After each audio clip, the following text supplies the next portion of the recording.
Dans cette vidéo, nous allons suivre la purification de protéines fluorescentes par chromatographie d'affinité. L'intérêt de ces protéines étant d'être visibles à toutes les étapes de la chromatographie, ce qui permet de suivre l'évolution de la chromatographie facilement. Nous allons utiliser une résine NiNTA constituée de billes d'agarose, d'un agent chélatant du nickel, et le nickel est lui-même un agent chélatant de l'histidine, et nous avons sur nos protéines fluorescentes une étiquette histidine. L'imidazole pourrait être utilisé pour rentrer en compétition avec l'histidine et ainsi décrocher les protéines de la résine. La résine est bleue, elle est conservée dans de l'éthanol à 20%. Donc pour pouvoir l'utiliser, on doit d'abord éliminer l'éthanol qui risquerait d'abîmer nos protéines. Donc pour cela, on met les billes dans une colonne en plastique et on va les laver avec le tampon de lise qui va nous servir à liser les bactéries productrices de nos protéines fluorescentes. Pour obtenir ces bactéries, on doit les transformer avec le plasmide d'expression de nos protéines. Les bactéries, ce sont des bactéries Rosetta BL21DE3, donc qui contiennent le prophage lambda dans leur chromosome bactérien qui permet l'expression de la T7 polymérase, et également un plasmide qui porte les gènes des ARN de transfert pour les codons présents dans les gènes eucaryotes, mais rarement utilisés par Escherichia coli. On va sélectionner ces bactéries sur antibiotiques, donc kanamycine pour la protéine fluorescente et chloramphénicol pour le plasmide des gènes d'ARN de transfert. Et on va cultiver ces bactéries sur milieu gélosé pendant une nuit. Ensuite, on va repartir d'une colonie de ce milieu gélosé qu'on va mettre en culture dans un petit volume liquide de LB, avec les 2 antibiotiques toujours. On va laisser pousser les bactéries jusqu'à atteindre une absorbance de 0,8. À ce moment-là, on va faire un choc thermique dans la glace pour activer les chaperones bactériennes de façon à bien replier nos protéines fluorescentes. Et on va induire l'expression avec l'IPTG. Au bout de 3h37, on voit déjà les protéines. Comme elles sont fluorescentes, on les voit à travers la paroi bactérienne. Et c'est d'autant plus visible au bout d'une nuit à 25 degrés. Comme vous pouvez le voir ici, on voit la GFP, la DS Red et E2 Crimson. À ce moment-là, on va pouvoir centrifuger les bactéries et obtenir des culots fluorescents. On va remettre en suspension les bactéries avec du tampon de lise et on obtient ce qu'on appelle l'extrait brut qui est déjà fluorescent, donc les protéines sont visibles à travers la paroi des bactéries. Ensuite, on va liser les bactéries par sonication de façon à libérer les protéines dans le surnageant. Donc là, on entend la sonication qui permet de faire imploser les petites bulles d'air et de libérer les protéines. On va ensuite centrifuger pour séparer les protéines solubles des débris cellulaires et on obtient un surnageant de centri. Ce surnageant de centrifugation, on va le déposer sur la colonne d'affinité, donc qui contient notre résine NiNTA. Et on voit donc sur la vidéo que la totalité des protéines ne s'accroche pas sur les billes au premier passage, puisque ce qui tombe dans le tube de récupération en dessous contient encore les protéines fluorescentes.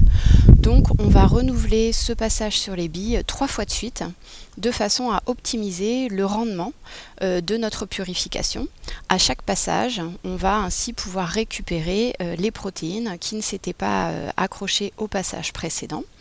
Donc ce qu'on voit quand même ici, c'est que les billes sont devenues fluorescentes, donc rouges, vertes et violettes.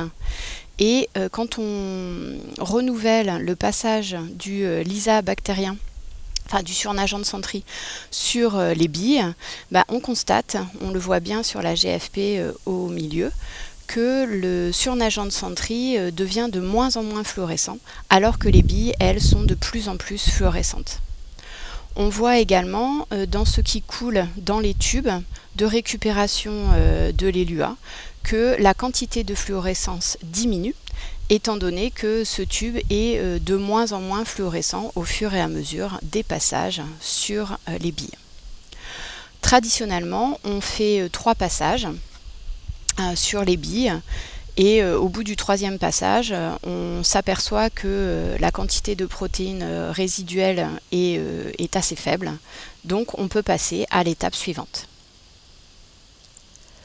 L'étape suivante consiste à laver les billes de façon à éliminer les contaminants et à ne garder sur les billes que la protéine d'intérêt. Donc pour ça, on va commencer par laver les billes avec le tampon de lise qui nous a permis de liser les bactéries. Comme vous pouvez le constater, on perd un petit peu de protéine d'intérêt, puisqu'elle est fluorescente, on la voit, mais ça reste vraiment négligeable par rapport à l'intensité de fluorescence que l'on peut voir au niveau des billes.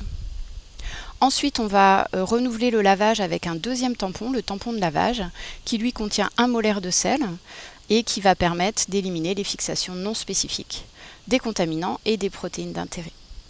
Ensuite, on va éluer la protéine d'intérêt avec 500 millimolaires imidazole. Donc pour ça, on bouche les colonnes, on rajoute le tampon d'élution et on va remettre en suspension les billes de façon à décrocher la protéine d'intérêt des billes. On attend 15 minutes en rumant les billes à peu près toutes les 5 minutes de façon à bien décrocher notre protéine d'intérêt. Ensuite, on débouche les colonnes et comme vous pouvez le voir ici, on récupère les protéines fluorescentes dans les tubes d'ELUA. On va rajouter un volume de billes pour nettoyer les billes et là on voit qu'on en a un petit peu perdu dans les billes mais que la majorité des protéines d'intérêt se retrouvent dans le tube d'élution. On a ainsi des ELUA pour chacune de nos protéines, la DS-Red qui est rouge, la GFP qui est vert fluo et E2-Crimson qui est violette. Si l'on regarde le bilan de cette chromatographie d'affinité pour les 3 protéines, en positionnant les tubes les uns à côté des autres, on s'aperçoit qu'on a bien perdu un petit peu de protéines puisque l'ELUA restant après 3 passages pour les 3 protéines contient encore un petit peu de protéines, c'est vrai, mais l'ELUA final est bien plus fluorescent. Et on voit que dans les lavages 1 et 2 que l'on a pu réaliser pour chacune des 3 protéines, la quantité de perte est vraiment négligeable. Ces lavages nous permettent en fait d'éliminer les contaminants et les protéines qui seraient mal repliées ou mal accrochées à la résine et qui pourraient diminuer le rendement au final de notre purification. Pour pouvoir conserver les protéines, il faut éliminer l'imidazole de façon à pouvoir congeler les protéines ensuite. Donc pour ça, on va récupérer le contenu des tubes d'ELUA et on va les mettre dans un boudin de dialyse dont le cutoff est de 10 à 12 kD. Donc l'imidazole va traverser le boudin de dialyse alors que les protéines vont rester à l'intérieur, ce qui va nous permettre de les purifier du sel et de l'imidazole. Donc pour ça, on utilise ce petit boudin de dialyse, on va le remplir avec l'ELUA, on le ferme avec des petites pinces et on met le boudin de dialyse dans un bécher qui contient le tampon de dialyse, donc dans lequel il n'y a absolument pas d'imidazole. Et on va laisser sous agitation toute la nuit ces petits boudins de dialyse.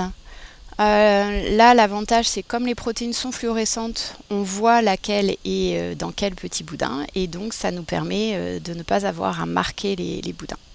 Ensuite, on va récupérer au bout d'une nuit le contenu du boudin de dialyse qu'on va placer donc dans un tube Eppendorf.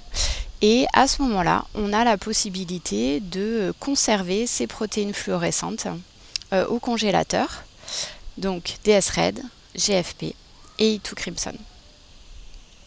L'intérêt de la purification de protéines fluorescentes, c'est qu'on voit ce qui se passe à chacune des étapes, étant donné que les protéines sont visibles, alors que d'habitude, on travaille en aveugle et on contrôle chacune des étapes a posteriori sur un gel de SDS-PAGE par exemple.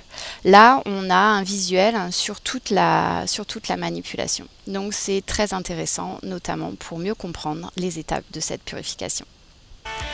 Merci pour votre attention. À la prochaine fois.